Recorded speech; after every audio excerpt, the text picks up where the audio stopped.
Hi friends, आज की इस वीडियो में इंडियन इकोनॉमी और इंडियन फाइनेंशियल सिस्टम के मेमोरी बेस्ड क्वेश्चन आंसर्स हम डिस्कस करेंगे। दोस्तों, अक्टूबर 2024 में जो भी आपका एग्जाम हुआ था, जो जो क्वेश्चंस पूछे गए थे, वो सारे क्वेश्चन हम डिस्कस करने वाले हैं। आज की इस वीडियो में जो क्वेश्चंस हैं वो सारे आपके मेमोरी बेस्ड रहेंगे और आपके एग्जाम के लिए मोस्ट इंपॉर्टेंट रहने वाले हैं। और अगर आपको लास्ट मिनट स्ट्रेटेजी चाहिए इंडियन इकोनॉमी की कि कौन से ऐसे टॉपिक्स हैं या कौन से ऐसे चैप्टर्स हैं जो मैं बिल्कुल भी स्किप नहीं करने चाहिए, तो मैंने आपके लिए यूट्यूब में last minute strategy for Indian economy करके एक वीडियो डाली है। वो वीडियो आप जरूर देख सकते हो, उससे आपको बहुत ज़्यादा हेल्प हो जाएगी। क्वेश्चन हमारा यहाँ पे, what is corporate social responsibility. इस सिंपल से टॉपिक पे दोस्तों 2 से 3 नंबर के क्वेश्चन आपके पूछे गए थे। ठीक है, तो CSR यानी कॉर्पोरेट सोशल रिस्पॉन्सिबिलिटी क्या होता है। देखिए, कोई भी कंपनी है, ठीक है, तो वो क्या करती है, समाज में रहती है। मतलब कोई भी कंपनी स्टैब्लिश होती है किसी एरिया में, तो वहाँ के लोग काम करते हैं। ठीक है, वो इन्वायरमेंट को भी नुकसान पहुंचाती है। कोई भी ग्रीन हाउस गैसेस या कुछ भी रिलीज करके तो इन्वायरमेंट को भी हार्म पहुंचाती है। उस एरिया के जो लोग हैं वहां से आप एक तरह से पैसा कमा रहे हैं। ठीक है, तो जब आपको प्रॉफिट हो रहा है सोशल लोगों से, तो आपकी भी जिम्मेदारी बनती है कि आप भी उनके लिए कुछ करो। तो वही होता है आपका कॉर्पोरेट सोशल रिस्पॉन्सिबिलिटी। तो कॉर्पोरेट सोशल रिस्पॉन्सिबिलिटी में कंपनी की जिम्मेदारी बनती है। ठीक है, इसमें कंपनी की जिम्मेदारी बनती है कि जो भी आपका लास्ट साल नेट प्रॉफिट हुआ, 3 सालों में जो भी नेट प्रॉफिट हुआ, उसको आपको एवरेज निकालना पड़ेगा और उसका 2% कैलकुलेट करना पड़ेगा। 2% क्या, आपके नेट प्रॉफिट का 2% आपको लेना पड़ेगा। लास्ट 3 सालों में जो भी आपको नेट प्रॉफिट हुआ उसका आप एवरेज निकालिए, उसका आपको 2% लेना पड़ेगा और उस 2% पैसे को आप एजुकेशन में, हेल्थ में, मेडिकल हो गया, हेल्थ हो गया, एजुकेशन में, रूरल डेवलपमेंट में या इन्वायरमेंट में खर्च कर सकते हैं। ठीक है, प्रॉपर एक शेड्यूल 7 है। शेड्यूल 7 में बताया गया कि कहाँ कहाँ पे आप इस पैसे को खर्च कर सकते हैं। ठीक है, तो इससे क्या हो रहा है, इससे समाज का विकास हो रहा है।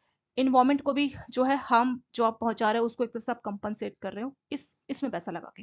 तो आपने बहुत बार देखा होगा, रोड में आसपास कहीं पे पार्क बने रहते हैं। ठीक है, रोड के साइड में पार्क ऐसे आपको मिल जाएंगे और वहां पे कंपनीज के नाम लिखे होते हैं, इस कंपनी ने पार्क बनवाया, या रोड की साइड में पेड़ लगवा देते हैं। ठीक है, तो ये सारा काम कंपनीज अपना CSR यानी कॉर्पोरेट सोशल रिस्पॉन्सिबिलिटी के तहत करती है। कंपनी के लिए मैंडेटरी होता है। ठीक है, इसमें भी कुछ कंडीशंस है कि कंडीशन हम अभी थोड़ी देर में देखेंगे कि क्या क्या कंडीशंस होती है। मतलब CSR कौन कौन सी कंपनीज को करना होता है। ठीक है, तो प्रॉपर कंपनीज को, मतलब इसमें कंडीशंस होती है कि कम से कम 5 करोड़ का प्रॉफिट होगा। ठीक है, या फिर आपका नेटवर्थ कम से कम 500 करोड़ हो, या टर्नओवर यानी सेल्स कम से कम 1000 करोड़ हो। तो तीनों में से अगर कोई भी एक कंडीशन सेटिस्फाई हो जाती है तो वो CSR के तहत आपको एलिजिबल माना जाएगा। ये हम नेक्स्ट स्लाइड में देखेंगे डिटेल में। एलिजिबल कंपनीज को एक अपनी कमेटी बनानी पड़ती है, CSR कमेटी। इस कमेटी को जिम्मेदारी दी जाती है कि जो आपका नेट प्रॉफिट का 2% पैसा आया, उस पैसे को यहाँ पे आपको खर्च करना है। कंपनी की मर्जी हो, कहीं पे भी इसको खर्च कर सकती है। ठीक है, तो दोस्तों वही होता है आपका CSR यानी कि कॉर्पोरेट सोशल रिस्पॉन्सिबिलिटी। अब इसको यहाँ स्लाइड से देख लेते हैं।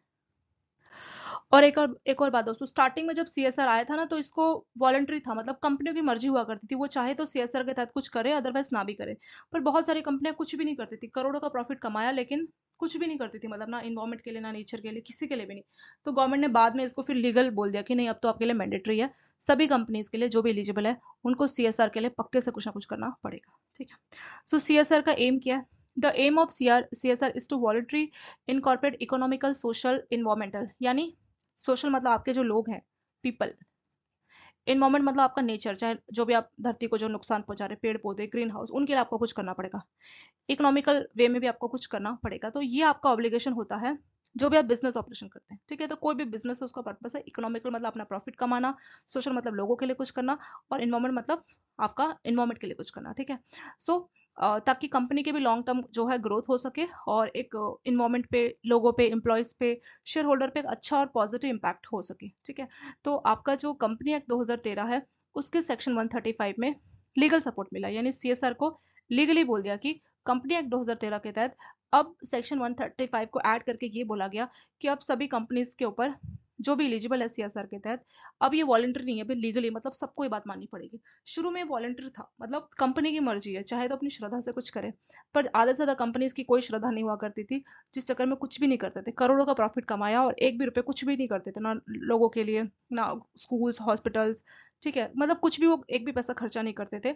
तो इसीलिए इसको लीगली करना पड़ा, कंपनी एक्ट में प्रोविजन ऐड करवा के ऐसा करना पड़ा। आपने देखा होगा कि कई बार CSR के तहत कंपनी क्या क्या काम कर सकती है। स्कूल्स खुलवाना है, ठीक है, हेल्थ केयर हो गया, हॉस्पिटल्स आप बनवा सकते हैं, कोई आपने पार्क बनवा दिया, कहीं पे पेड़ लगा दिए। ठीक है, तो ये सारा काम आप कर सकते हैं। मतलब इसमें आपके पास मर्जी होती है। शेड्यूल 7 में बताया गया कि क्या क्या आप कर सकते हैं, तो कई सारे ऑप्शंस होते हैं। कंपनी अपनी मर्जी से कहीं पे भी उस पैसे को खर्च कर सकती है उन ऑप्शंस में से। In India companies are now free to spend more than 2%। तो इसमें क्या था कि आपके नेट प्रॉफिट का आपको 2% खर्च करना पड़ता था। अब कंपनियों की मर्जी है कि वो 2% से ज्यादा भी खर्चा कर सकती है, ठीक है, किसी भी साल, एन एक्सेस अमाउंट, और जो भी उन्होंने एक्स्ट्रा पैसा खर्च किया can be set of against their future obligation. तो हर साल उनको खर्चा करना है ना, तो इस साल अगर आपने ज्यादा खर्चा किया 2% से ज्यादा, तो उस पैसे को आप फ्यूचर में अपना सेट ऑफ यानी एडजस्ट करा सकते हैं, ठीक है। कि वही बात है कि मान लीजिए आपको हर साल स्कूल की फीस 2,000 देनी होती थी, ठीक है, इस साल अगर आपने 3,000 दे दी, तो जो आपने एक्स्ट्रा रुपए दे दिए ना 1,000, फ्यूचर में आप कम दे देना 1,000। ये वही वाली बात है कि उसको आप फ्यूचर की जो आपकी ऑब्लिगेशन आ रही है वहां पर आप इसको सेट ऑफ यानी एडजस्ट करा सकते हैं।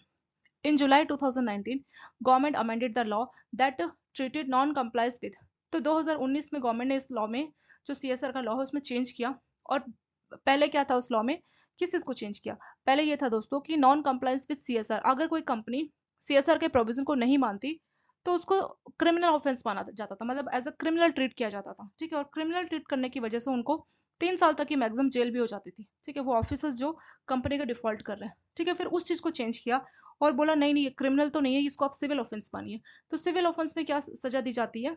अगर कंपनी डिफॉल्ट करती है, मतलब सीएसआर के तहत काम नहीं करती, तो कंपनी में कम से कम 1 करोड़ का फाइन लगेगा।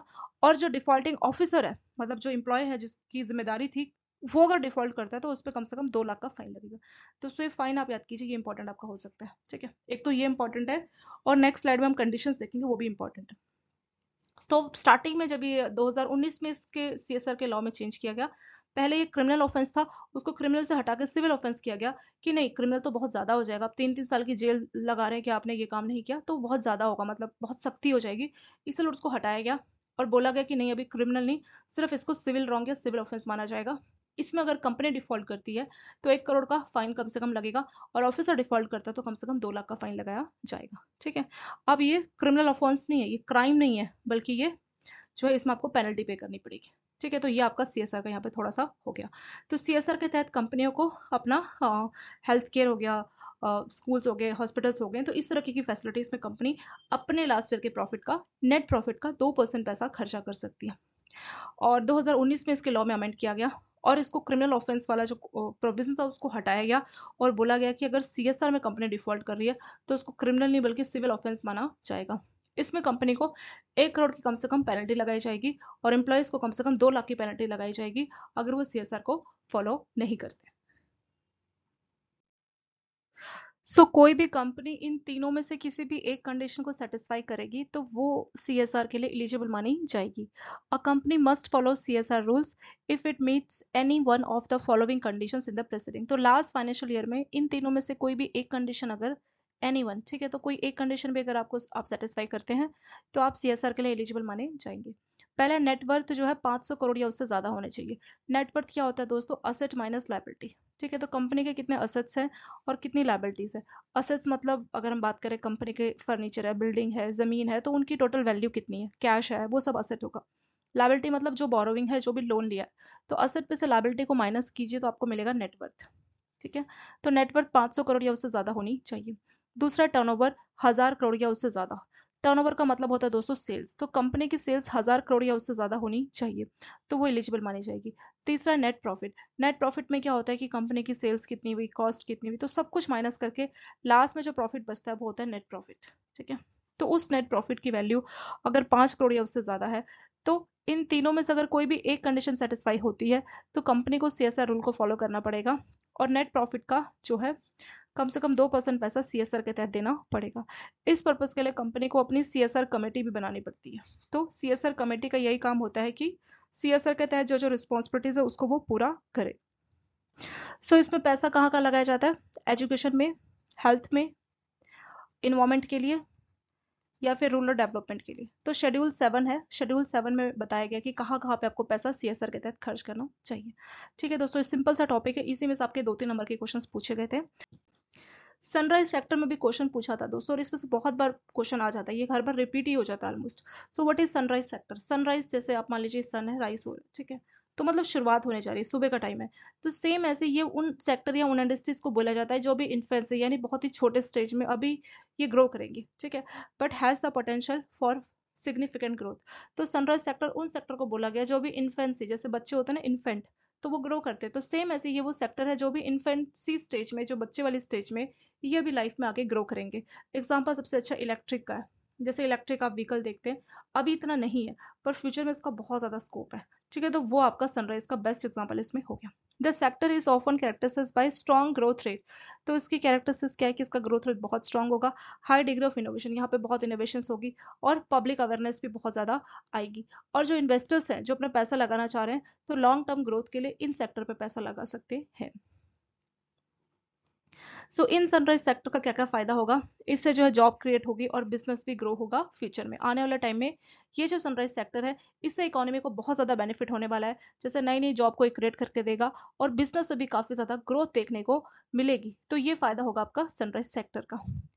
इसमें आपकी ग्रीन एनर्जी, ठीक है, ग्रीन एनर्जी में आपका हो गया इलेक्ट्रिक व्हीकल, ये सारा कुछ। फिनटेक, फिनटेक में जैसे आपका यूपीआई, ये सारी जो टेक्नोलॉजी है ना, वो सब। Information technology, electronic, pharmaceuticals, automobiles, health care, ठीक है। या फिर और भी कोई सेक्टर जो कि अ, और कोई भी सेक्टर जो है इसका एग्जांपल हो सकते हैं, जो भी इन्फेंसी के स्टेज में हो। ठीक है, तो ये वो सेक्टर होते हैं सनराइज, जो भी इन्फेंसी के स्टेज में, जो भी छोटे स्टेज में, लेकिन इनका बहुत अच्छा पोटेंशियल है, बहुत चांस है कि बहुत ज्यादा आगे ग्रो करने वाले हैं। ठीक है, तो उन्हीं सेक्टर्स को सनराइज सेक्टर बोला जाता है। जैसे ऑटोमोबाइल हो गया, फार्मास्यूटिकल्स हो गया, आईटी हो गया, ठीक है, इंफॉर्मेशन टेक्नोलॉजी, इलेक्ट्रॉनिक हो गया आपका, ग्रीन एनर्जी हो गया, फिनटेक हो गया। तो ये इसका बेस्ट एग्जाम्पल इसमें हो जाएगा। इलेक्ट्रॉनिक जो व्हीकल है ना, इलेक्ट्रिक कार, इलेक्ट्रिक स्कूटीज, तो ये सारे भी सनराइज सेक्टर के बहुत अच्छे एग्जांपल्स यहाँ पे हो जाएंगे। आई होप दोस्तों आपको सनराइज सेक्टर समझ में आया होगा कि ये क्या होता है। नेक्स्ट क्वेश्चन आप तो इसमें से पूछा गया था। इसमें वैसे प्राइमरी सेकेंडरी नहीं, बल्कि आपका टर्शरी सेक्टर और आपका क्वार्टरनरी सेक्टर में से क्वेश्चन पूछा जाता है। ठीक है, प्राइमरी सेकेंडरी में से जनरली नहीं पूछा जाता है, पर ये चारों सेक्टर्स ही हमें पढ़ने चाहिए। सो प्राइमरी, सेकेंडरी, टर्शरी और आपका क्वार्टरनरी सेक्टर क्या होता है? तो प्राइमरी सेक्टर बिल्कुल बेसिक हो जाएगा। जैसे आप, जैसे मान लीजिए, it include all those economic activities where there is direct use of natural. तो प्राइमरी सेक्टर में क्या होता है कि आप नेचुरल रिसोर्स को डायरेक्ट यूज कर रहे हैं। ठीक है, कोई भी इसमें मिलावट नहीं है, सीधे आप नेचुरल चीजों को यूज कर रहे हैं, तो वो सेक्टर सारा आपका प्राइमरी हो जाएगा। जैसे खेती बाड़ी होती है, एग्रीकल्चर हो गया, फॉरेस्ट्री हो गया, फिशिंग हो गया, फ्यूल्स, मेटल्स, मिनरल, तो ये डायरेक्टली लिए जाते हैं। ये सारे नेचुरल रिसोर्स नेचर से डायरेक्टली हमें यूज करने होते हैं, तो वो हो जाएगा हमारा प्राइमरी सेक्टर। ठीक है, तो यहाँ पे वो सारी इकोनॉमी एक्टिविटी हो जाएगी जिसमें नेचुरल रिसोर्स को हम डायरेक्टली इस्तेमाल करें। तो एग्रीकल्चर में क्या हो रहा है, आप खेती बाड़ी कर रहे हैं, फिर बेच रहे हैं प्रोडक्ट। ठीक है, तो ये सारे हमारे प्राइमरी सेक्टर के एग्जाम्पल हो जाएंगे। सेकेंड है दोस्तों आपका सेकेंडरी सेक्टर। सेकेंडरी में क्या होता है कि जो चीजें हमें प्राइमरी सेक्टर से मिलती है उसको हम प्रोसेस करते हैं और फिर उसको मार्केट में बेचते हैं। यानी जो भी आपकी इंडस्ट्रीज है वो सारा आपका सेकेंडरी सेक्टर में हो जाएगा। ठीक है, इसीलिए इसको इंडस्ट्रियल सेक्टर भी बोला जाता है। सो सेकेंडरी सेक्टर या इंडस्ट्रियल सेक्टर आप इसको बोल सकते हैं। So secondary sector include all economic activity that involve the processing of raw material extracted from the primary sector. तो सेकेंडरी सेक्टर में क्या होता है कि जो चीजें हमें प्राइमरी सेक्टर से मिल रही है उसको हम प्रोसेस कर रहे हैं। ठीक है, जैसे आपने एग्रीकल्चर कोई प्रोडक्ट लिया, मान लीजिए आपने एग्रीकल्चर से आपने गेहूं उगाया। ठीक है, तो वो गेहूं की फसल होगी आपकी प्राइमरी, उस गेहूं को आप बेच रहे हैं और उस गेहूं से आप ब्रेड बना रहे हैं। ठीक है, तो ये ब्रेड प्रोसेसिंग किसी फैक्ट्री में की जा रही है, तो वो फैक्ट्री हो जाएगी सेकेंडरी सेक्टर। जो गेहूं उगा रहा है किसान, तो वो उसका काम होगा प्राइमरी सेक्टर का, लेकिन वो फैक्ट्री जो गेहूं को ले जाके उसको आटा बना के और उससे ब्रेड बना रही है, ब्रेड के पैकेट्स बेच रही है, ठीक है, तो वो एक फैक्ट्री है, वो एक इंडस्ट्री है। तो उस इंडस्ट्रीज को बोला जाएगा कि ये है आपका सेकेंडरी सेक्टर। ठीक है, an industrial economy is the one in which the secondary sector generate at least half of country national GDP और एम्प्लॉयमेंट। तो किसी भी इकोनॉमी को इंडस्ट्रियल इकोनॉमी तब बोला जाता है जब जीडीपी का कम से कम हाफ यानी 50% जीडीपी अगर आपके इंडस्ट्रीज से आएगी, तो उस इकोनॉमी को बोला जाएगा कि ये है इंडस्ट्रियल इकोनॉमी। ठीक है, तो सेकेंडरी सेक्टर उस सेक्टर को बोला जाता है दोस्तों जहां पे रॉ मटेरियल हमें प्राइमरी सेक्टर से मिलता है और उसको हम एक्सट्रैक्ट करते हैं और उससे जो हम चीजें बना के बेचते हैं, जैसे आपकी इंडस्ट्रीज होगी, फैक्ट्रीज होगी, कंपनीज होगी, वो सारा ही हमारा सेकेंडरी सेक्टर का एग्जाम्पल हो जाएगा। ये दोनों इंपॉर्टेंट है, इसमें से क्वेश्चन हमेशा आते हैं। ठीक है, कॉर्नरी सेक्टर, क्वार्टरनरी सेक्टर, ये इंपॉर्टेंट है। सो टर्शरी सेक्टर में सारी की सारी सर्विस इंडस्ट्री, जैसे बैंक हो गया, हॉस्पिटल्स हो गया, एजुकेशन हो गया, तो जितनी भी सर्विस इंडस्ट्रीज हैं वो सारा हो जाता है दोस्तों आपका टर्शरी सेक्टर। अगर हम अभी की बात करें तो ज्यादातर जो हमारी इकोनॉमी को कंट्रीब्यूट करता है वो आपका टर्शरी सेक्टर ही करता है। ठीक है, टर्शरी सेक्टर में all those economy activity that produce services, जैसे इसमें education, health care, banking, communications, तो ये सारा ही आपका टर्शरी सर्विस सेक्टर भी बोल सकते हैं। ठीक है, तो इसका दूसरा नाम है दोस्तों सर्विस सेक्टर।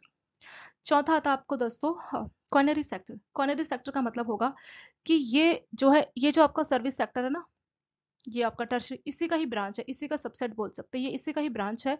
लेकिन इसमें क्या होता है, एक तरह से चैरिटी या एनजीओ पर्पस के लिए जो नॉन प्रॉफिट ऑर्गेनाइजेशंस काम करती है ना, तो उसको कॉर्नरी सेक्टर बोला गया। जैसे आपका health care, education, research, police, ये वो है जो कि प्रॉफिट नहीं बना कमा रही, ठीक है। इनका पर्पस मेनली प्रॉफिट कमाना नहीं है, बल्कि इनका पर्पस है चैरिटी करना, एनजीओ की तरह काम करना, ठीक है, नॉन प्रॉफिट ऑर्गेनाइजेशंस के तौर पे काम करना। तो वो हो जाएगा आपका कॉर्नरी सेक्टर, ठीक है। तो कॉर्नरी सेक्टर आपका टर्शरी या सर्विस सेक्टर का ही ब्रांच होता है। इसका मेन पर्पस प्रॉफिट कमाना नहीं होता है। जैसे टर्शरी सेक्टर में क्या होता है, प्रॉफिट ही मेन मोटिव होता है ना, सर्विस देना और प्रॉफिट कमाना।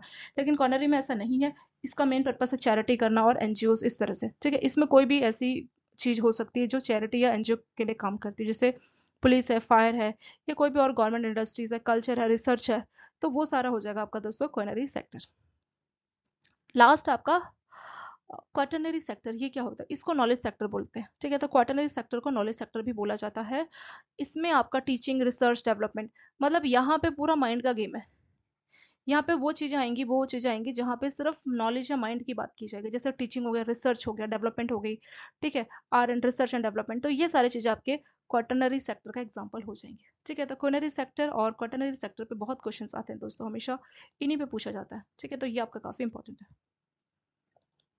सो प्राइमरी क्या है, खेती बाड़ी, डायरेक्ट, जहाँ पे नेचुरल रिसोर्स को डायरेक्टली इस्तेमाल किया जाएगा। सेकेंडरी क्या है, जहाँ पे हम प्राइमरी सेक्टर की चीजों को एक्सट्रैक्ट करके आगे प्रोसेस करेंगे। जैसे फैक्ट्रीज, इंडस्ट्रीज में होता है ना काम, कि एग्रीकल्चर चीजें ली और उसको प्रोसेस किया, तो वो होता है आपका सेकेंडरी सेक्टर। टर्शरी में आपकी सारी सर्विस इंडस्ट्री, जैसे बैंक है, हॉस्पिटल हो गया, ठीक है, टेलीकम्युनिकेशंस, तो वो सारी की सारी सर्विस इंडस्ट्रीज आपके टर्शरी सेक्टर में आएंगी। कॉर्नरी सेक्टर एक तरह से सर्विस सेक्टर या टर्शरी सेक्टर का ही पार्ट होता है। लेकिन जो कॉर्नरी सेक्टर है, इसका मेन पर्पस होता है नॉन प्रॉफिट, यानी या एनजीओ की तरह काम करती है। जैसे फायर हो गया, पुलिस हो गया, रिसर्च हो गई, या कोई भी government industries not intended to make profit. तो कोई भी और गवर्नमेंट का सेक्टर जिसका पर्पस प्रॉफिट कमाना नहीं है, एनजीओ या चैरिटी की तरह काम करना है, तो वो हो जाएगा हमारा कॉर्नरी सेक्टर। लास्ट है दोस्तों आपका क्वाटरनरी सेक्टर। ये सिर्फ आपका नॉलेज, इसको बोला जाता है नॉलेज सेक्टर, ठीक है। तो यहाँ पे टीचिंग, रिसर्च, डेवलपमेंट, सिर्फ नॉलेज वाली चीजें ही होंगी। तो जो भी नॉलेज वाली चीजें हैं, वो सारी आपकी क्वाटरनरी सेक्टर का एग्जांपल हो जाएंगे।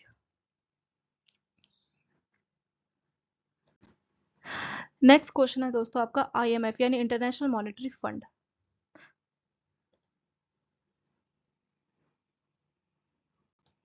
सो आईएमएफ यानी इंटरनेशनल मॉनेटरी फंड का मेन पर्पस क्या है, तो देखिए दोस्तों, एज ऑन डेट 190 कंट्रीज या उससे ज्यादा कंट्रीज इसके मेंबर है, ठीक है। अगर हम बात करें आईएमएफ यानी इंटरनेशनल मॉनेटरी फंड की, तो इसमें 190 कंट्रीज इसके मेंबर है। ये है क्या, ये ग्लोबल फाइनेंशियल ऑर्गेनाइजेशन है।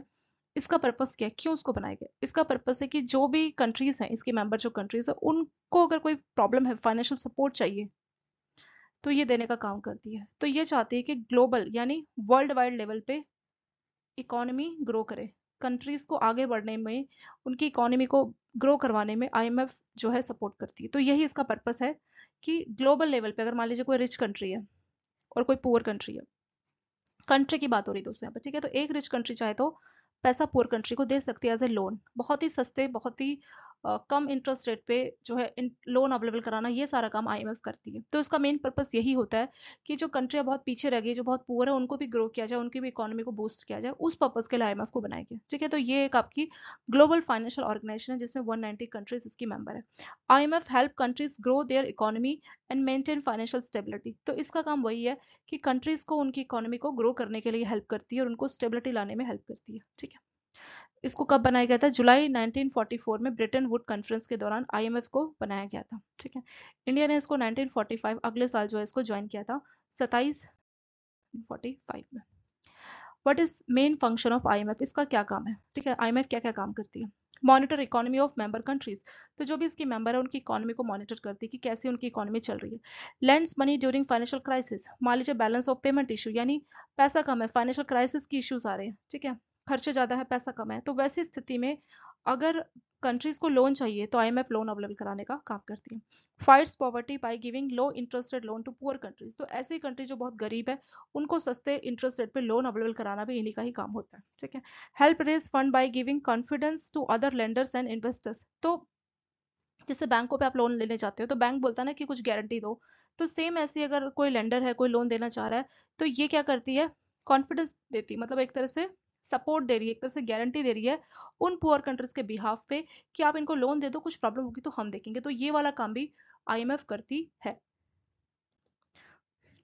Support global monetary system and promote cooperation, तो कॉपरेट हो, कंट्रीज एक दूसरे को सपोर्ट करे, और ग्लोबल मॉनेटरी सिस्टम मतलब ग्लोबल लेवल पे मॉनेटरी सिस्टम सही तरह से काम करे, ये उसको देखती है। क्रिएट इंटरनेशनल रिजर्व असेट, ये एसटीआर को क्रिएट करती है। इसका फुल फॉर्म है दोस्तों एसटीआर, यानी कि special drawing rights. Special drawing rights क्या होता है, यहाँ पे क्या होता है कि जिस कंट्री ने जितना कॉन्ट्रीब्यूट किया है, ठीक है, यहाँ पे करेंसी की तो बात नहीं बोल सकते हम डायरेक्टली, हम ये एक तरह से आप इसको समझ सकते हैं कि ये आईएमएफ का अपना करेंसी है, ठीक है, not directly currency but equivalent to currency. जैसे इंडिया में रुपीस चलता है, ठीक है, और किसी और कंट्री में डॉलर चलता है, तो हर जगह का अलग है। तो आईएमएफ ने एसडीआर अपना बनाया है, और एसडीआर में एक तरह से 5 करेंसीज यहाँ पे होती है। तो एसडीआर मतलब कुछ भी एक्सचेंज होगा कंट्रीज का, जैसे आईएमएफ में 190 कंट्रीज है, तो कैसे भी एक्सचेंज होगा तो वो एसडीआर की फॉर्म में किया जाएगा, ठीक है। तो एसडीआर का फुल फॉर्म है स्पेशल ड्रॉइंग राइट्स। इसको लेके क्वेश्चन पूछते हैं दोस्तों कि एसडीआर में कौन कौन सी करेंसीज है। तो SDR is a based on basket of 5 major currencies, तो ग्लोबल लेवल पे 5 बड़ी बड़ी जो करेंसीज है उसी का बास्केट है आपका एसडीआर, ठीक है। तो एसडीआर में 5 करेंसीज है, कौन कौन सी है, सबसे स्ट्रॉन्ग जो कि यूएस डॉलर है, फिर यूरो है, चाइनीज का येन है, जापान का येन है, और ब्रिटिश का पाउंड है। तो ये 5 कंट्रीज मिलके आपका एसडीआर बनाती है, ठीक है। तो इस पे क्वेश्चन आता है कि कौन कौन सी करेंसीज आपके एसडीआर में होती है। लास्ट है provide training and advice on how to manage the economy better, तो कैसे इकोनॉमी को आगे बढ़ाया जाए, तो उसके लिए ट्रेनिंग देना, एडवाइस देने का भी ये काम करती है। Publish research and data to help countries make good decision, तो ये रिसर्च भी कंडक्ट करती रहती है और डेटा को पब्लिश करती है ताकि कंट्रीज को मदद मिले सही डिसीजन लेने में। तो ये सारे दोस्तों आपके आईएमएफ के फंक्शंस होते हैं। आईएमएफ को लेके आपके 2 नंबर के क्वेश्चंस पूछे गए थे नवंबर 2024 के इस इंडियन इकोनॉमी के पेपर में, ठीक है। तो आईएमएफ यानी इसका मेन पर्पस वही है कि जो मेंबर कंट्रीज है उनको आगे ग्रो किया जाए, किसी को लोन चाहिए तो सस्ते रेट पे लोन दिलवाया जाए, ठीक है, और किसी भी टाइप का सपोर्ट चाहिए, कोई ट्रेनिंग चाहिए, एडवाइस चाहिए, और ये सारा काम भी आईएमएफ देखती है। और इसके अलावा अगर जो गरीब कंट्रीज है उनको सस्ते इंटरेस्ट रेट पे लोन चाहिए तो ये दिलवाती है, ठीक है, और ये खुद भी लोन देती है। इसकी जो करेंसी है एक तरह से एसडीआर है, यानी स्पेशल ड्राइंग राइट्स इसको बोलते हैं। और स्पेशल ड्राइंग राइट्स में 5 मेजर करेंसी है, इन करेंसीज के नाम आपको एज इट इज मेमोराइज करने होंगे दोस्तों, ये इंपॉर्टेंट है, ठीक है। तो यूएस का डॉलर, यूरो आपका, चाइना का युआन, जापान का येन, और ब्रिटिश का पाउंड, तो ये 5 मेजर करेंसी से आपका एसडीआर बनता है। ये बहुत सिंपल सा क्वेश्चन है, और इसमें से ये क्वेश्चन आपका 2 बार लगातार पूछा गया, ठीक है। एक बार आपका नवंबर 2024 में था, उससे पहले भी एक बार ये क्वेश्चन था कि what is maximum denominations notes and coin, तो कितना मैक्सिमम डिनोमिनेशंस के नोट्स या कॉइन हो सकते हैं। अगर हम अभी की बात करें, नोट्स आर इशूड, तो अगर हम अभी देखें तो 5, 10, 20, 50, 100, 500, ठीक है, 2000 के नोट तो अभी बंद हो गए, तो ये सारे नोट्स इशू होते हैं। लेकिन 1934 के टाइम पे 10,000 के जो नोट्स है, ठीक है, notes and denominations higher than 10,000 cannot be issued. तो मैक्सिमम अगर नोट्स की बात करें कि मैक्सिमम कौन से डेनोमिनेशंस के नोट इशू किए जाते हैं, तो आंसर रहेगा 10,000। कॉइन्स की बात करें तो जो कॉइनेज एक्ट 1906 है, तो इसके हिसाब से मैक्सिमम 1,000 रुपए के कॉइन्स इशू किए जा सकते हैं, ठीक है। तो क्वेश्चन यही होता है कि मैक्सिमम नोट्स कितने डेनोमिनेशंस के इशू किए जा सकते हैं। होते नहीं है वो बात अलग है, पर इशू कितने किए जा सकते हैं, ठीक। तो इशू किए जा सकते हैं आपके 10,000 रुपए तक के मैक्सिमम नोट्स, और कॉइन्स की बात करें तो 1,000 रुपए तक के कॉइन्स जो है इशू किए जा सकते हैं, ठीक है। तो ये बस एज इट इज आप इसको याद करना। मैक्सिमम डिनोमिनेशंस की बात की जा रही है कि नोट्स और कॉइन्स का मैक्सिमम डिनोमिनेशन कितना हो सकता है, कितना इशू किया जा सकता है। तो इशू किया जा सकता है 10,000 रुपए तक का नोट्स और 1,000 रुपए तक के coins. What is foreign institution investment, FII बोलते हैं दोस्तों, इसके ऊपर भी आपका क्वेश्चन पूछा गया था। तो फॉरेन इंस्टीट्यूशन इन्वेस्टमेंट क्या होता है, और आपने सुना होगा एफडीआई यानी कि फॉरेन डायरेक्ट इन्वेस्टमेंट, ये उससे डिफरेंट कैसे होता है, ठीक है। तो एक तरह से आप समझ सकते हैं कि जो एफडीआई है, एफडीआई यानी फॉरेन डायरेक्ट इन्वेस्टमेंट, एफआईआई यानी कि फॉरेन इंस्टीट्यूशन इन्वेस्टमेंट, दोनों ही केसेस में पैसा, मान लीजिए इंडिया है, ठीक है, ये आपका इंडिया की जो कंपनी है, बाहर से पैसा आता है। अगर आप बात करें एफआईआई की, तो यहाँ पे भी बाहर की कंपनीज पैसा इंडिया में लगाती है। बात करें एफडीआई की, तो यहाँ पे भी फॉरेन से ही पैसा आता है। जब नाम में ही आपका एफ है, यहाँ पे फॉरेन के लिए ये वर्ड यूज किया है, तो पैसा आएगा बाहर से, पर दोनों का पर्पस अलग है। जो एफडीआई है, एफडीआई आपका होता है लॉन्ग टर्म, यानी बाहर की कंपनी इंडिया में पैसा इसलिए लगा रही है ताकि वो लॉन्ग टर्म तक जुड़ी रहे, ठीक है, एक तरह से ये स्टेबल इन्वेस्टमेंट होती है। कंट्री की हालत अच्छी हो खराब हो, एफडीआई का पैसा लगा रहता है, ठीक है, ये जनरली निकाला नहीं जाता फॉरेन इन्वेस्टर्स के द्वारा। लेकिन अगर हम बात करें एफआईआई की, तो ये एक तरह से शॉर्ट टर्म इन्वेस्टमेंट होती है। तो यहाँ पे क्या होता है कि कंपनीज के शेयर्स है, बॉन्ड्स है, तो वहां पे पैसा बाहर की कंपनी इन्वेस्ट करती है, ठीक है, शेयर्स और बॉन्ड पे पैसा लगाती है। जब शेयर या बॉन्ड की कीमत बढ़ जाती है तो उसको बेच के वो चली जाती है। तो कुल मिला के एफआईआई का पर्पज शॉर्ट टर्म होता है, एफडीआई का पर्पज लॉन्ग टर्म होता है। एफडीआई स्टेबल ग्रोथ होती है, लॉन्ग टर्म है तो स्टेबल रहती है, ठीक है, लॉन्ग टर्म तक जुड़ी रहेगी कंपनी के साथ। ये इन्वेस्टमेंट कंपनी के फिजिकल एसेट, मान लीजिए कंपनी की फैक्ट्री, वहां पे पैसा लगाएगी।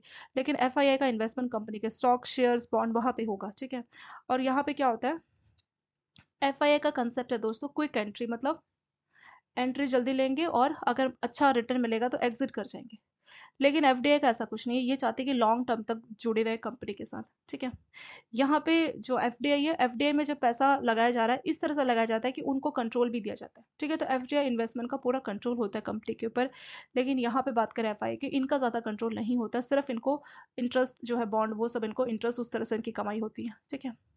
और ये जो एफडीआई है, इसमें फॉरेन कंपनी पूरा अपना प्लांट सेटअप करेगी, पूरा मतलब स्टार्टिंग से सारा काम देखेगी। लेकिन इसमें एफआईआई में क्या है कि जो पुरानी कंपनी उनके शेयर्स खरीद लेगी, बॉन्ड खरीद लेगी, तो इस तरह से एफआईआई काम करती है।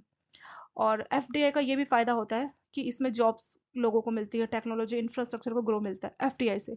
एफआईआई से ऐसा कुछ नहीं है, क्योंकि जब बाहर की कंपनी पैसा लगाएगी, पूरा प्लांट कंपनी सेट कर रही है, तो अपने टेक्नोलॉजी, अपना इंफ्रास्ट्रक्चर वो भी लेके आएंगी ना, जॉब्स भी बनाएंगी इंडियन के लिए, इंडियन को जॉब भी मिलेगी इससे। पर इसमें ऐसा कुछ नहीं है, ठीक है। तो इसमें स्टॉक से बॉन्ड में पैसा मिलता है, जब उनको अच्छे रिटर्न मिलते हैं तो पैसा बेच के ये इन्वेस्टर्स चले भी जाते हैं। ये जो आपका एफआईआई है, इसको सेबी और आरबीआई के द्वारा रेगुलेट किया जाता है, ठीक है। तो एफआईआई है तो सेबी और आरबीआई उसको रेगुलेट करती है। तो आपको अभी तक आइडिया लग चुका होगा दोस्तों कि एफआईआई और एफडीआई में क्या क्या मतलब डिफरेंस है और ज्यादा बेटर क्या है। तो देखा जाए तो एफडीआई लॉन्ग टर्म ग्रोथ देता है, ठीक है, जॉब्स और इंफ्रास्ट्रक्चर टेक्नोलॉजी भी देता है, तो एफडीआई ज्यादा बेटर है, पर दोनों ही चीजें जो है काम करती है।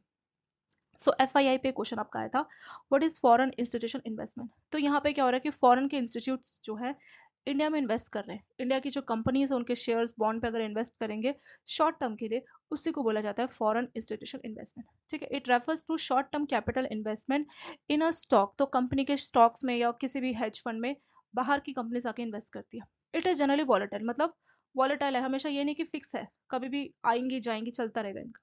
And possibility of capital flow is always there, मतलब कभी भी ये पैसा अपना वापस लेके चले जाएंगे, कब, जब इकोनॉमी, मान लीजिए कंट्री की इकोनॉमी डूब रही है, तो ये फटाफट अपना बॉन्ड शेयर लेके वापस चले जाएंगे, ठीक है, बेच देंगे, मतलब पॉलिटिकल कुछ प्रॉब्लम चल रही है, ठीक है, या फिर उनको लगता है कि शॉर्ट टर्म में हमें बेनिफिट होगा, तो वो शॉर्ट टर्म में अपना बेनिफिट लेके चली जाती है, लॉन्ग टर्म तक ये नहीं जुड़ती है। फॉरेन इंस्टीट्यूशन इन्वेस्टर्स कौन हो सकते हैं, मतलब ये जो पैसा लगा रहे हैं इंडिया के शेयर्स में, बॉन्ड्स में, हेज फंड में, ये कौन होंगे। ये कोई भी कंपनीज हो सकती है based outside India that offer investment proposal in India. तो ये इंडिया के बाहर की कंपनीज होती है जो अपने वहाँ के जो लोग हैं उनको मौका देती है कि आप इंडिया में इन्वेस्ट कर सकते हो एफआईआई इंस्ट्रूमेंट की हेल्प से, ठीक है। तो एफआईआई क्या है, बाहर की कंपनीज जो है इंडिया में इन्वेस्ट करवा रही है अपने ही इन्वेस्टर से। तो ये जो इन्वेस्टर्स है ये बाहर के होते हैं, फॉरनर्स होते हैं, ठीक है। तो दोस्तों तो वही होता है आपका फॉरेन इंस्टीट्यूशन इन्वेस्टमेंट, ये जनरली शॉर्ट टर्म का ही होता है। और एफआईआई इन्वेस्टर्स का मेन पर्पस यही होता है कि अपना पैसा शॉर्ट टर्म का फायदा कमाओ और फिर चले जाओ। जनरली ये शेयर्स, बॉन्ड, इस तरह के इंस्ट्रूमेंट में अपना पैसा इंडिया में लगाती है। तो मतलब बाहर से पैसा आ रहा है, बाहर के इन्वेस्टर्स अपनी कंपनी के थ्रू इंडियन कंपनी में बॉन्ड, स्टॉक्स, वहां पे पैसा ले रहे हैं, वहां पे पैसा लगा रहे हैं, इन्वेस्टमेंट कर रहे हैं एफआईआई इंस्ट्रूमेंट की हेल्प से। ये बहुत बार कॉल मनी, नोटिस मनी, ये क्वेश्चन पूछा जाता है दोस्तों। इस बार भी आपका नोटिस मनी के ऊपर क्वेश्चन पूछा था। So what is maximum tenure of call money, notice money, term money. ये होता क्या है कि बैंक आपस में भी एक दूसरे को लोन देते हैं, ठीक है। तो अगर एक दिन के लिए बैंक ने लोन दिया तो उसको बोला जाता है कॉल मनी। 2 दिन से 14 दिन के बीच में लोन दिया तो उसको बोला जाएगा नोटिस मनी। 14 दिन से ज्यादा, ठीक है, 14 दिन से ज्यादा अगर लोन दिया, अप टू 1 ईयर, 14 दिन से ज्यादा अप टू 1 ईयर लोन दिया गया, तो उसको बोला जाता है दोस्तों टर्म मनी, ठीक है। तो इसके टेन्योर पे क्वेश्चन पूछा जाता है कि कॉल मनी क्या होता है। The period of lending may be for period of 1 day. तो अगर एक दिन के लिए बैंक दूसरे बैंक को लोन देगा उसको बोला जाएगा कॉल मनी। और अगर 2 दिन से ज्यादा, 2 दिन से लेकर 14 दिन के बीच में लोन देगा, मतलब लोन का जो टेन्योर है, जो टाइम है, वो 2 से 14 दिन के बीच का अगर रहेगा तो उसको बोला जाएगा नोटिस मनी। और टर्म मनी क्या होगा, term money refers to borrowing या lending of funds for a period exceeding 14 days and up to 1 year. तो 14 दिन से ज्यादा अप टू 1 ईयर तक अगर लैंडिंग की जाएगी तो वो हो जाएगा आपका दोस्तों टर्म मनी, ठीक है। तो यही आपका call money, notice money, term money. बस इसका ये जो टाइम पीरियड है ना, इसको आप याद कीजिए। मैंने ये येलो इसलिए किया क्योंकि इस पे आपका नोटिस मनी पे क्वेश्चन ज्यादा पूछे जाता है, तो इसलिए मैंने स्पेशली आपका येलो यहाँ पे नोटिस मनी के ऊपर हाईलाइट किया, ठीक है। Up to 1 day call money, 2 दिन से ज़्यादा 14 दिन तक नोटिस मनी, 14 दिन से ज़्यादा अप टू 1 ईयर, तो ये हो जाएगा आपका टर्म मनी। ठीक है दोस्तों, इसके साथ ये वाला पार्ट आपका हो चुका है कंप्लीट, और इससे आने वाले 1-2 पार्ट में और जो मेमोरी बेस्ड क्वेश्चन है उसको हम लोग डिस्कस करेंगे। और एक और बात दोस्तों, अगर आपको मैंने आपकी जो पूरी की पूरी जो बुक है आपकी मैकमिलन की इंडियन इकोनॉमी की बुक है, पूरी बुक से मैंने 600 प्लस क्वेश्चन आंसर्स मैंने आपके लिए रेडी किए हैं। एक ही पीडीएफ में आपको मिल जाएगा। टू हैंड्स का जो टेलीग्राम चैनल है वहाँ पे जा सकते हैं, वहाँ पे फाइल सेक्शन पे आप जाइए और वहाँ पे आपको मिल जाएगी इसी नाम से कि फुल बुक एमसीक्यू करके एक आपको पीडीएफ मिलेगी, ठीक है। उसमें आपको 700 ऐसे करके कुछ पीडीएफ मिलेगी, मतलब इतनी इतनी स्लाइड्स हैं। तो 600-700 जो क्वेश्चन है, 700-800 जो क्वेश्चन है, उससे आपकी पूरी की पूरी बुक जो है रिवाइज हो जाएगी। आपके पास अप्रोक्सीमेटली 1 हफ्ते का ही टाइम है, तो इतने कम टाइम में आप मैकमिलन बुक को रिवाइज नहीं कर सकते। तो जो मोस्ट इंपॉर्टेंट क्वेश्चन है आपकी पूरी बुक के चारों मॉड्यूल्स के, वो वहाँ आपको मिल जाएंगे। तो टू हैंड्स का जो टेलीग्राम चैनल है वहाँ जाके आप इसको अवेल कर सकते हैं, ठीक है। प्लस कौन कौन से ऐसे मॉड्यूल्स हैं या कौन कौन से ऐसे चैप्टर्स हैं जो आपको बिल्कुल भी स्किप नहीं करने चाहिए, तो इसको लेके मैंने 1 हफ्ता पहले एक आपके लिए वीडियो डाला है। यूट्यूब में आप सर्च कर सकते हैं कि हाउ टू प्रिपेयर या last minute strategy for Indian economy. मैंने चारों ही सब्जेक्ट का डाला हुआ है।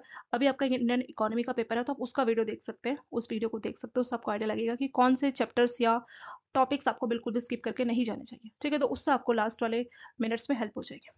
What is variable rate reverse repo, VRRR, ठीक है। VRRR, इस टॉपिक पे आपका क्वेश्चन पूछा गया था। So variable rate reverse repo exactly क्या होता है दोस्तों? आप लोगों ने repo rate, reverse repo rate में पढ़ा होगा, रेपो रेट और रिवर्स रेपो रेट, ठीक है। तो इस VRRR को समझने के लिए, ठीक है, वेरिएबल रेट रिवर्स रेपो, इसको समझने के लिए आपको रिवर्स रेपो रेट मालूम होना चाहिए, रिवर्स रेपो रेट। और रिवर्स रेपो रेट के लिए आपको रेपो रेट मालूम होना चाहिए। तो पहले ये 2 टॉपिक देखते हैं और उसके बाद हम VRRR पे आएंगे। रेपो रेट का मतलब ये होता है दोस्तों, मान लीजिए बैंक्स है, ठीक है, तो बैंकों को कैश की लिक्विडिटी की जरूरत पड़ती रहती है। तो जैसे कैश की या लिक्विडिटी की जरूरत पड़ेगी तो बैंकों के पास ऑप्शंस होता है कि बैंक क्या कर सकते हैं, आरबीआई से लोन ले सकते हैं, ठीक है। जैसे जनता को, पब्लिक को पैसा चाहिए तो बैंक से लोन लेते हैं, ऐसे अगर बैंकों को पैसा चाहिए तो एक ऑप्शन रहता है कि वो आरबीआई से पैसा यानी लोन ले सकते हैं, ठीक है। तो अब आरबीआई उनको लोन देगा, पैसा देगा, तो फ्री में तो नहीं देगा, उनसे इंटरेस्ट रेट चार्ज करेगा।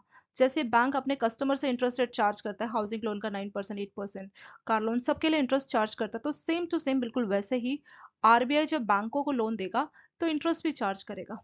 तो जब भी बैंक आरबीआई से लोन लेते हैं और आरबीआई जो इंटरेस्ट रेट चार्ज करता है, उसी इंटरेस्ट रेट को बोला जाता है रेपो रेट, ठीक है। तो रेपो रेट कुछ नहीं है, बस ये वो इंटरेस्ट रेट है जो आरबीआई बैंकों से चार्ज करता है जब बैंकों को लोन की जरूरत पड़ती है, ठीक है। तो वो होता है आपका रेपो रेट। अब आता है आपका reverse repo rate. Reverse repo rate क्या होता है? रिवर्स रेपो रेट का मतलब ये होता है कि जब बैंकों के पास एक्स्ट्रा पैसे हो गए, रेपो रेट कब यूज होता है? जब बैंकों के पास कैश की शॉर्टेज हो जाए तो आरबीआई से लोन लेता है। तो कई बार ऐसा भी तो होता है ना, बैंकों के पास एक्स्ट्रा पैसा आ गया, एक्स्ट्रा कैश। तो जब बैंकों के पास एक्स्ट्रा कैश रखा होता है तो उस एक्स्ट्रा कैश का जो पैसा है उस पर कुछ इंटरेस्ट तो मिल नहीं रहा, खाली आपने अपने पास रखा हुआ है बैंकों ने।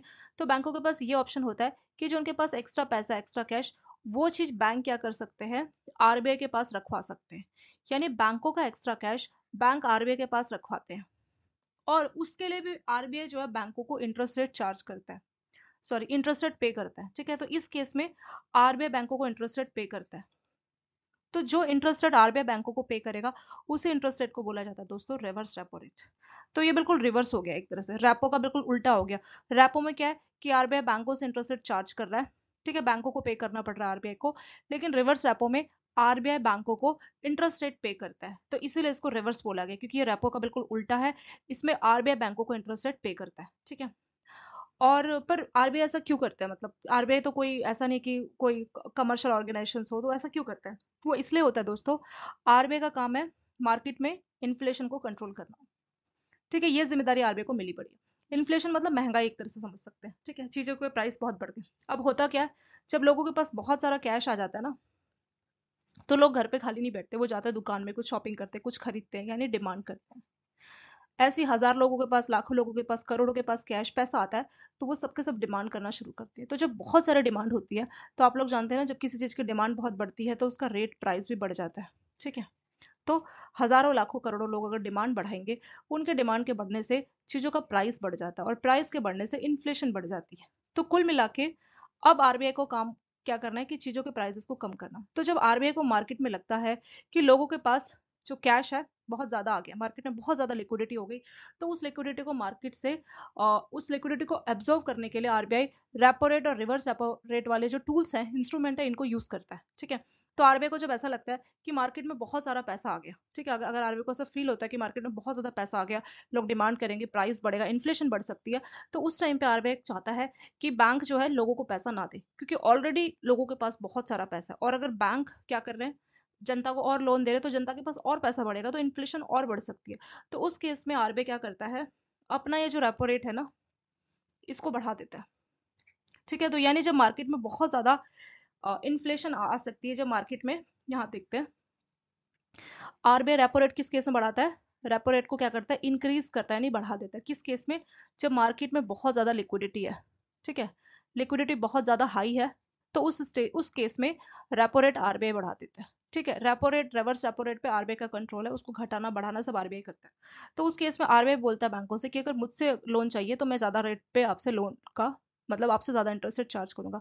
तो जब बैंकों को खुद इतना महंगा लोन मिलता है, क्योंकि आरबीआई इतना महंगा उसको पैसा दे रहा है ना, महंगा, तो जब बैंकों को महंगे इंटरेस्ट रेट पे लोन मिलता है आरबीआई से, क्योंकि रेपो रेट बढ़ चुका होता है, तो बैंक क्या करते हैं, क्योंकि जब आपको कोई चीज महंगी मिलेगी तो आगे जाके आप भी तो महंगा देंगे ना, तो उस केस में बैंक क्या करते हैं, अपने कस्टमर से जो इंटरेस्ट रेट चार्ज करते हैं ना, वो भी महंगा करते हैं, यानी मार्केट का इंटरेस्ट रेट भी बढ़ जाता है लोन का। तो पब्लिक सोचेगी अरे इतना हाई इंटरेस्ट रेट हो गया, तो हम लोन क्यों ले। तो उस केस में क्या करते हैं कि लोग ना लोन लेते नहीं है, लोग कम लोन लेते हैं, ठीक है, लोग डिमांड कम करते हैं लोन की, तो उनके पास जो पैसा है ना, कैश कैश मार्केट से कम हो जाता है।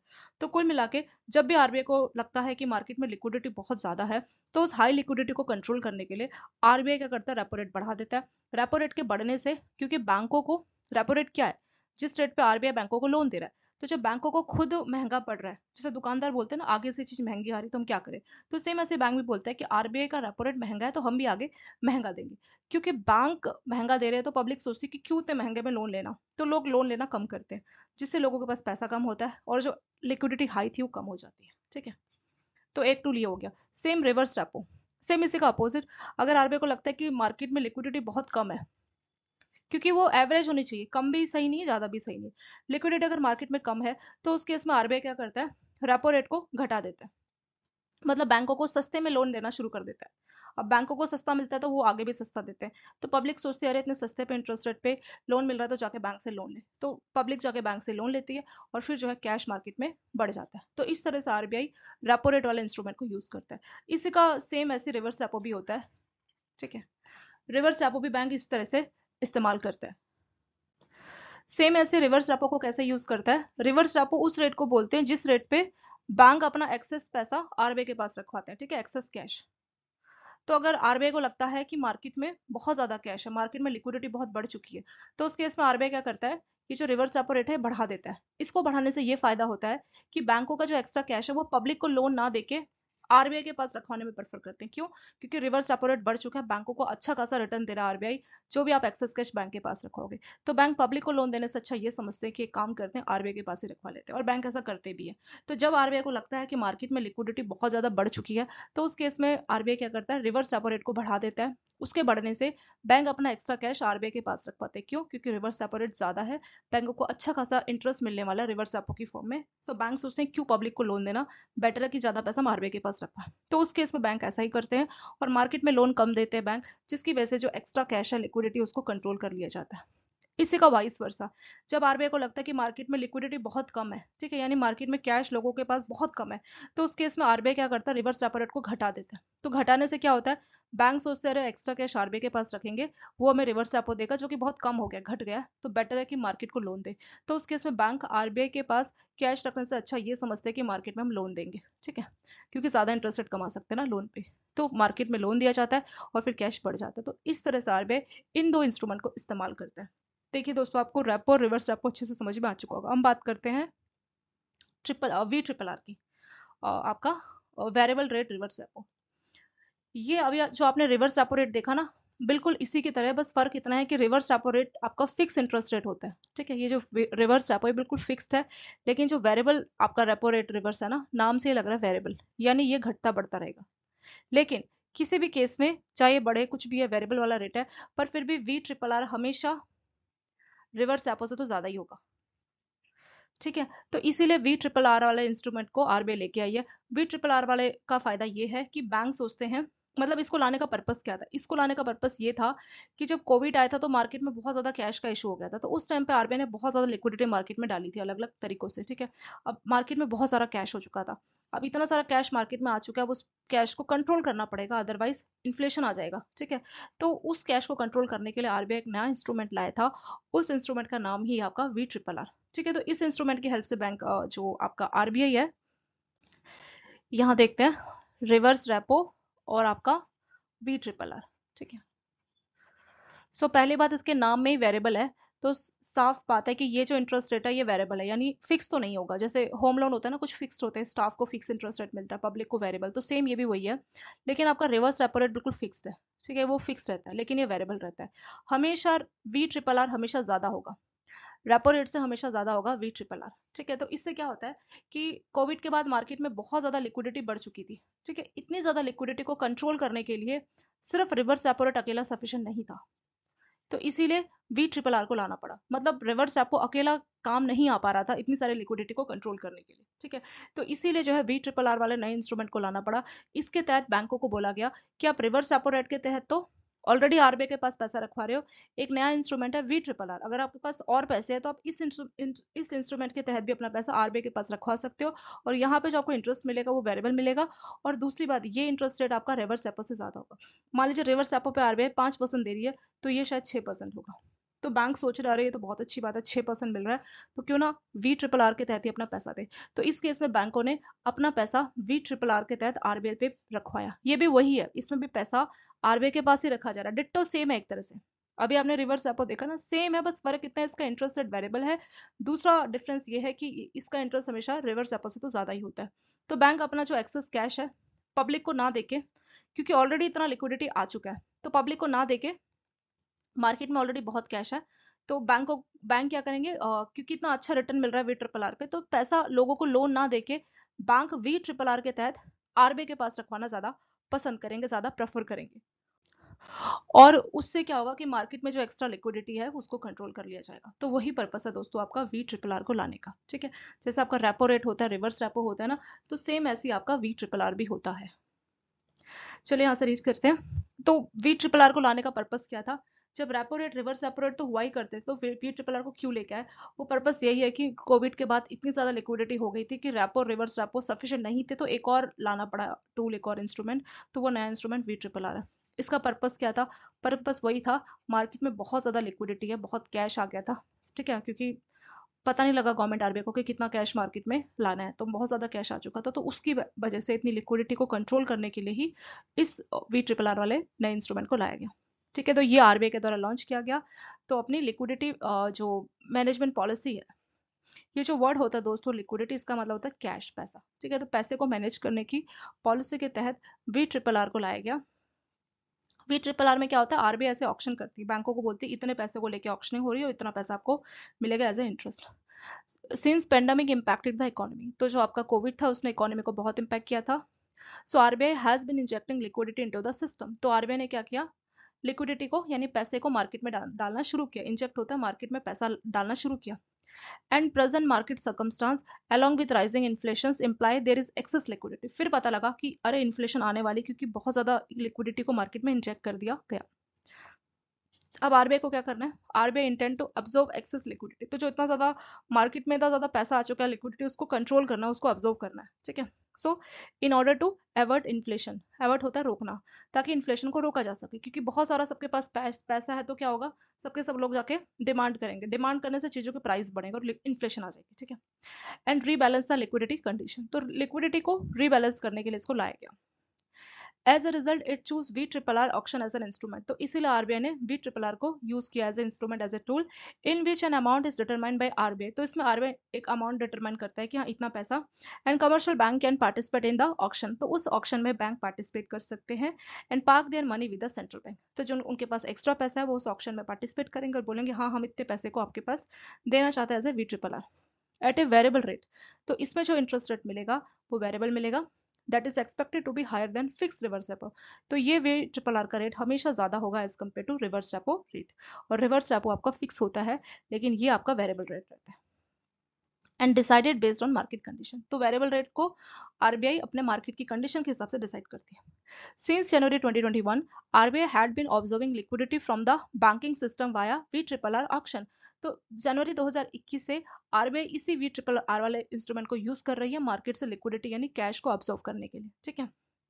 बेस्ड ऑन इट्स ऑब्जेक्टिव, तो अलग अलग मेच्योरिटी का VRRR ऑक्शन होता है, मतलब मेच्योरिटी मतलब अलग अलग डेट, 6 महीना, 1 साल, इस तरह से अलग अलग डेट का VRRR ऑक्शन कराती है आरबीआई और बैंकों से जो एक्स्ट्रा पैसा उसको ऑब्जर्व कर लेती है।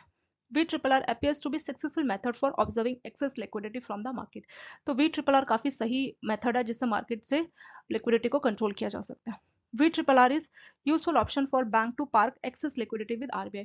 ये काफी अच्छा तरीका जिससे जो है एक्सेस जो आपका पैसा है उसको बैंकों से आरबीआई के पास पार्क किया जाएगा, यानी आरबीआई बैंकों से पैसा ले लेंगे। Since it receive a high return than fix reverse repo, क्योंकि VRRR में जो इंटरेस्ट है वो काफी ज्यादा मिलता है as compare to reverse repo rate जो कि फिक्स रहता है। और इसमें आरबीआई क्या होता है कि मनी सप्लाई को आसानी से रेगुलेट करती है, मतलब मार्केट में कितना पैसा आ रहा है उसको रेगुलेट कर सकती है इसकी हेल्प से, और इन्फ्लेशन को भी कम कर सकती है, ठीक है दोस्तों। तो इसमें आपने सिर्फ VRRR ही नहीं देखा, आपने रेपो रेट भी देखा और आपने रिवर्स रेपो रेट भी देखा। और दोस्तों आपने ये भी देखा कि रेपो, रिवर्स रेपो और VRRR को कैसे आरबीआई यूज करती है मार्केट के हिसाब से। मार्केट में ज्यादा पैसा आएगा तो ये बढ़ता है या घटता है, तो पूरा बेसिक हम लोगों ने यहाँ पे इसको देख लिया। तो इस टॉपिक पे आपका क्वेश्चन पूछा गया था।